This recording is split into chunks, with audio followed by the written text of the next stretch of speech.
بسم الله الرحمن الرحیم.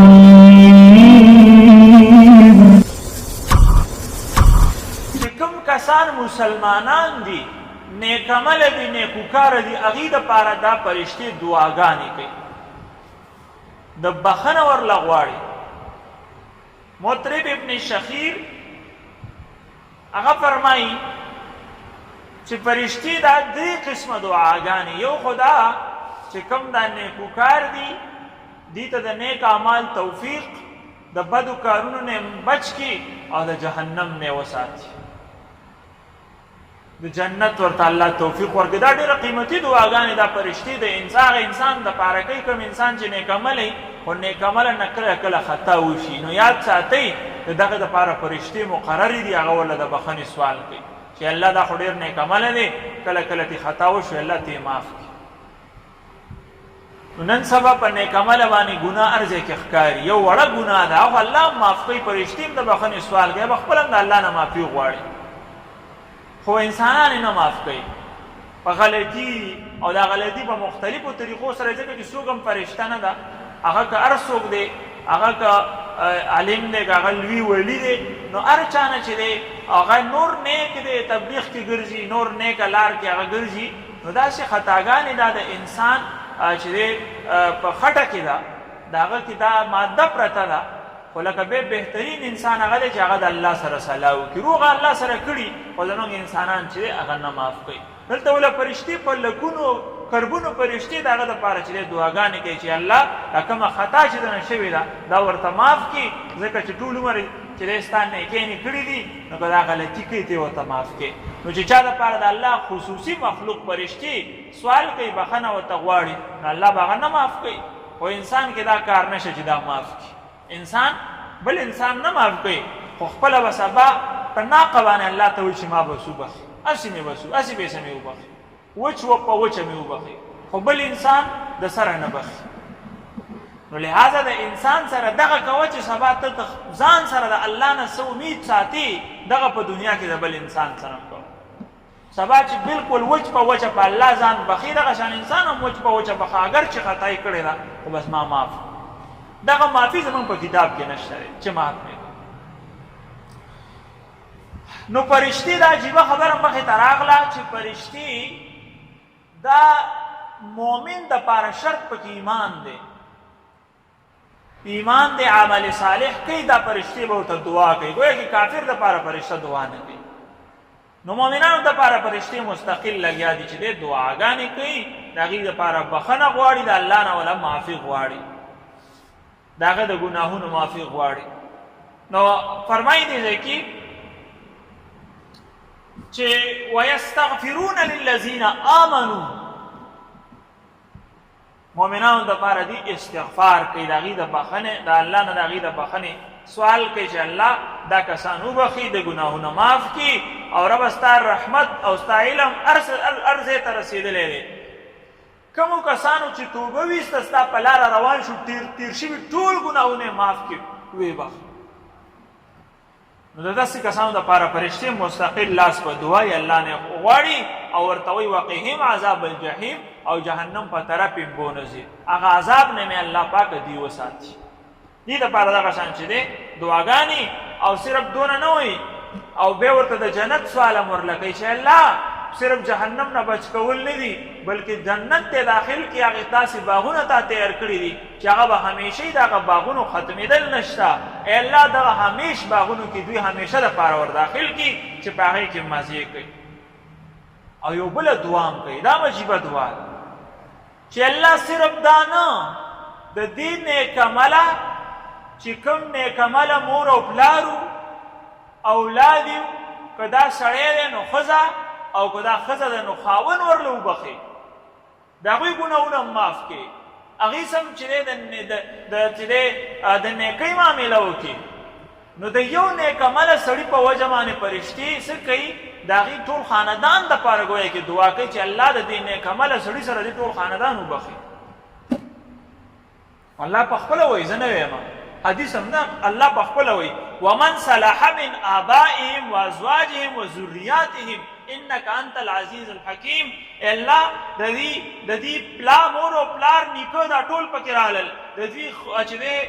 ازواج یعنی که سړی دی نو ښځه بیبیانې او که بیبي ده نو خاوند دا ورته وبخي او اولاد هم ورته وبخي. دا د نیکعمله کس دپاره فرشتې دا دعاګانې کوي. نو گویا کې په کور کې یو نیکعمل د هغې قدر پکار دی چې دغه نیکعمله په وجه فرشتې دا خو باسې هم سفارشي او فرشتې تا دپاره هم دعا کوي. سعید ابن جبیر رحم الله فرمایي چې قیامت په ورځ چې کله دا نیکعمله کسان جنت ته لاړ شي نو هلته جنت کې به اخوا دېخوا وګوري چې جنت کې به د ده رونه نه وي، خویندې به نه وي، مور او پلار به نه وي، د ده اولاد به نه وي. دا به تپوس وکړي چې ما ته خو دونه غټ محل میلاو شو، اوس زما خپل خپلوان رشته داران چې ما سره به کور کې اوسېدل هغې څه شو؟ خو ما سره جنت کې نشته. هغوی به ورته وایي چې د هغې عمل د دې قبیلې نه و چې هغه دې ځای ته راورسي، د هغې عمل د دې درجې نه و چې هغه دې محل ته راورسي، جنت ته راشي. دا به ورته وایي چې زه خو دلته نه اوسېږم، ما ته هغوی هم چې دی راولی. نو روایت کې راځي سعید ابن جبیر رحم الله فرمایي، دا روایت مختلفو محدثینو هم نقل کړی دی، مفتی شفیع رحم الله هم نقل کړی چې هغه خپل خپلوان به ورته هغه محل ته حاضر کړی شي چې د ده ټول ارمانونه چې دی پوره شي. دا ډېر لوی سعادت دی. او بیا مفتی شفیع رحم الله فرمایي چې دا حدیث سعید ابن جبیر رحم الله ذکر کوي موقوف دی، خو دا د مرفوع په درجه کې دی. یعنی چې گویا که د پیغمبر اسلام نه اورېدلي، ځکه چې صحابي داسې خبره د ځانه نه کوي، دا به هغه پیغمبر صلوات والسلام نه یا د صحابي نه اورېدي. نو د صحابي نه یا د پیغمبر اسلام نه اورېدل دا هم چې دی یو لوی مقام لري. نو دا خبره مطلب دا دی چې دا یقیني ده، په دې کې څه شک نشته دی چې یو کس د هغه خپل خپلوان به هم د هغه په وجه چې دی جنت ته ځي. نو دې وجې په خپل کور کې خیال دا دی چې هغه کسان چې کوم کسان د ده په دې نیکعملتوب باندې خوشحاله وي. یو کس دی په کور کې نیکعمله دی، خو هغوی چې دی خولې له راوستی هر وخت ورته پیغورونه کوي چې ستا به جومات څه کار دی او دین څه دی کار دی او دنیا ته توجه نه ورکوې، غریب یې خولې له راوستی. نو یا دا به بیا څه دي جنت ته چې دی دې دپاره سفارش کوي، دې په وجه به څه لاړ شي؟ کم از کم هغه کس چې هغه خو د ده په دې دیندارۍ باندې خوشحاله وي، کس مرسته او مدد ورسره نشي کولی. او چې څوک دینداره کس سره مرسته او مدد کوي هغه هم الله پاک هسې به هم د هغې حشر د هغه کسانو سره کوي. د دمشق یو عالم دی، غټ عالم دی، هغه دا واقع بیانوي. او د چا څه چې دا واقع راغلې وه دا د هغې خپل هغه جومات کې او هغه مدرسه کې دغه واقع راغلې وه، دا چې په کوم ځای کې امام و یا کوم ځای کې چې د سبق خود. هغه وایي چې یو دغه جومات کې چې کوم امام دی هلته به سبق خودو، هغه دا واقع وایي بیان کړې ده، مخکینۍ خو هغه سلسله را روانه وه. دغه ځای کې دمشق کې یو مقبره وه، هغې کې د چونکې بار ملکونو کې دا ترتیب وي چې مقبره کې کسان ناست دي، بلکې دلته هم بعض ځایونو کې دغه شان شته پاکستان کې چې ته به هلته مړی یوسي، هلته به مړی پرېږدي، بس هغې به درته ښخوي، هغې به صرف د هغې پیسې او دیړي اخلي، نور ټول کار به هغوی په پیسو باندې کوي. دا خو الله پاک موږ ته ماحول سم کړی دی، مړی وشي نو بس هغه خبر هم نه مړی سنبال شوی، غسل هم ورکړی شوي، کفن دفن هر څه شوي او مړي کورواله سره هم نه خبر. دا خو هغه معاشرتي نظام دی، ماحول دی ډېر ښایسته، ورنه بار خو د هغه هر څه په پیسو باندې، د هغه هر څه پیسو. منظور منګل صاحب فرمایي چې دلته کسان رالل او هغه د خپل یو متعلق خبره کوله چې یو کس رالی، هغه ویل چې کله چې مړی وشي نو د هغې څه پروګرام دی، یعنی هغه نوم هم ورنه ورته هغه مړی چې پیک کوي وایي دا هم ورته نه ویل چې لکه یعنی یو عام سامان د مړی نه جوړ کو، الفاظ یې استعمال کړي، وایي جو مردے کو پیک کرتے ہیں نا اس کی کیا ترتیب ہے، هغه پیک کوي چې هغه مړی. نو وایي دا ښه څه ترتیب دی؟ نو بیا هغه وایي چې ما ورسره څو طالبان ولېږل چې لاړ شه او هغه ځای کې چې دی د هغې پوره ترتیب وکړه. نو دوی لاړل او ښه مزېدار غسل او بیا کفن دفن چې کله فارغېدل نو یې پاڼه پنسل راکړه چې په دې باندې تاسو بیل جوړ کړئ، دا څونه خرچه راغله. نو هغې ورته ویل چې دا بیل میل دلته نشته، دا بیل موږ د الله سره جوړ کړی دی، هغه موږ له په دې باندې چې دی اجر راکړي. هغه حیران شو چې دا څنګه، هغوی چونکې معاشره کې داسې تیر شوي دي چې هغې یو قدم او یو معمولي کار چې دی هغه بې پیسو نه کوي. دا موږ له الله پاک ښکلې معاشره راکړې ده چې دې کې یو بل سره منډې تړلې، مرسته، مدد او هغه درد یو بل په زړه کې د یو بل سره موجود وي. الله یې دا برقرار ساتي او په دې ټولو ته چې دی اجر ورکړي. به هر حال هغه کوم حفار چې قبر قبر قبرونه چې کنستی کني نو هغه وایي چې زما دا ډیوټي ده دلته یو ورځ دلته عجیبه کار وشو چې یو زنانه راغله ما ته ویل چې دې ځای کې قبر وکنه ما قبر وکنسته لږ ساعت بعد چې دی څه لږ وخت بعد یو مختصر یو څو کسان دي هغوی یو مړی راغستی دی او چې دلته یې راوړو ما څنګه قبر ورته سم کړو ما دننه کېښودو بندو مې ما په دې خپلو ګناهګارو سترګو دا مشاهده وکړه چې الله پاک ورته هغه دغه چې دی قبر هغې ورته باغ کړه داسې ښایسته شینکي پکې ولاړو چې زما په زندګۍ کې داسې ښایسته باغ چېرته نه دی لیدلی الله ورته د هغه قبر نه چې دی باغ جوړ خو ما هغه ښځې ته څه ونه ویل ما هر څه بند کړل ښځه لاړه یو څو میاشتې بعد بیا هغه زنانه راغله او بیا ویل چې قبر وکنه ما قبر وکنسته بیا دغه شان څه وخت بعد راله او یو هلک یې راوړو د هغه جنازه ما خښ کړ څنګه مړی خښ کړ نو ما بیا هغه ماحول ولیده چې هغه شان ښایسته باغیچه ده او داسې عجیبه خوشبویه مې د قبر نه رالي چې ما په خپل ژوند کې داسې خوشبو او داسې ښایسته منظر چېرته نه و لیدلی دا پیره مې ویل چې زه دې پیره دې زنانه تپوس کوم چې دا څه دي ما دې تپوس وکړو نو هغې ما ته ویل چې هغه څه وخت مخکې ما دغه شان راوړی او څه چل شوی دی ښځې ته خو پته نه وه دا هغوی ما په خپله درسې لیدلي ما وی ورته ویله زنانه ته چې ما ته به حل وی چې دا هلک څو او څه به څوک او څه به یې کول او د ده څه دغه چې ما عجیبه منظر ولیدو هغه ویل څه نو ما ورته پوره منظر بیان کړ چې دا قبر خو بالکل باغیچه شو ډېر ښایسته منظر پکې ما ولیدو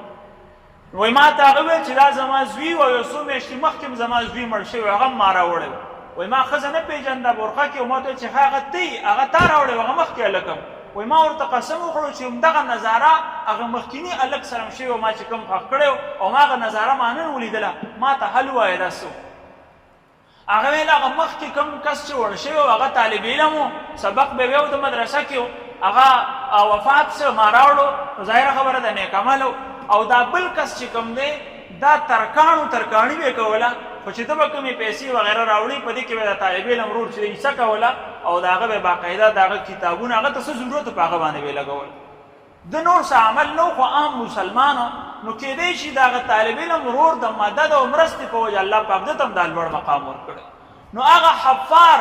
دا د 50 یا د 80 کالو ده چې دی کوداله هر څه واړتول او هغه که جومات امام ته دا قیسه کوي لګیا دی وایي زه ځکه رالم هغه ورته چې ته خو بوډۍ اوس رالي مخکې یې څه کول هغه ویل مخکې زه نه وم پویه شوی او نن نه بعد به دغه شی نه زه نه کوم زه حقه ځان نه طالب علم جوړول غواړم هغه ویل ته خو بوډۍ هغه ویل زه بوډۍ یم خو انشاءالله زما امید دی چې الله پاک ما ته دا راکړي زه ډېر جذبې سره راغلی او هغه به استقامت سره کېناسته علم یې وکړو او د هغه په اولاد کې به شیخ عبدالرزاق حفار او دغه شان شیخ عبدالرحمن حفظ لوی لوی علمای د دمشق دا د هغه په خاندان کې الله پاک پیدا کړل او هغه نه الله پاک په خپله غټ علم چې دی جوړ حفار قبر کنوستی ته وایي حفار او دا به پوره د هغه نه دا سلسله وچلېده نو دا وګوره د یو نیک عمله په نیک عملتوب باندې خوشحالېدل او هغه سره مرسته او مدد کول د ده سره هم الله پاک هماغه حشر کوي خو چې ته په هغه باندې تنګ او بل روایت کې راځي مو چې تاسو ته چې دا رزق درکولی کېږي نو دا تاسو کې ستاسو د کمزورو خلکو په وجه درکولی کېږي بعض اوقات کور کې داسې وشي چې یو ورور دی یا پلار دی هغه څه نشي کولی نو دا یو کس وي چې دا ګټمه خو زه او دا ټولې خوري بی الله تا ته درکوي دا دوی په وجه درکوي که تا دا لر ټول کېدی شي دوی صدن الله پاک کټ کړي څوک هم چاته رزق نشي ورکولی الله پاک صرف ستا په لاس ورکوي ته خوشحاله شه چې دې خلکو ته الله زما په لاس روزي ورکوي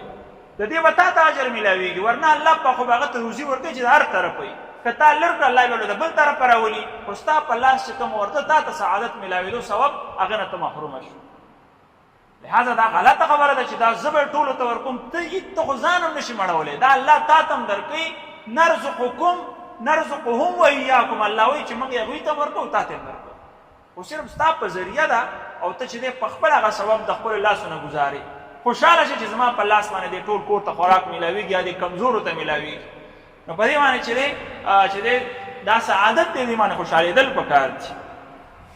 بهرحال دا د فرشتو دعاګانې دي او دعا کې صرف هغه نیک عمله کس نه یادوي د هغه ټول مخکیني مور او پلار نیک عمله خلک چې مؤمنان د دنیا نه تلي ټولو ته چې دا فرشتې دعاګانې کوي نو دغه دعاګانې الله پاک زموږ د ټولو حق کې قبولې کړي دعا الحمدلله رب العالمین والعاقبة للمتقین والصلاة والسلام علی محمد